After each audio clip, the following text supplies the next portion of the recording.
வணக்கம். நமது அன்புக்குரிய திருத்தந்தை போப் பிரான்சிஸ் அவர்கள் இறைவனடி சேர்ந்த இந்த வேளையிலே 2 சொற்களை அறிமுகப்படுத்த விரும்புகிறேன். சேதே வேக்கந்தே, த சீ இஸ் வேக்கண்ட்.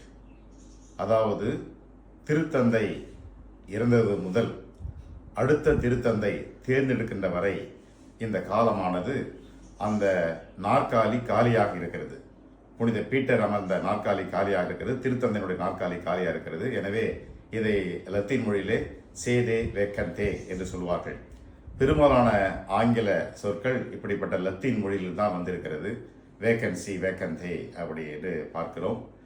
இந்த இடைப்பட்ட காலத்திலே யார் ஆட்சி செய்வார்கள் என்றால் காலேஜ் ஆஃப் கார்டினல்ஸ், அதாவது கர்தினாலுடைய திரு அவை, அவர் சேர்ந்து அதை அன்றாட நடப்புகளை மட்டும் அவர் வழிநடத்துவார்கள்.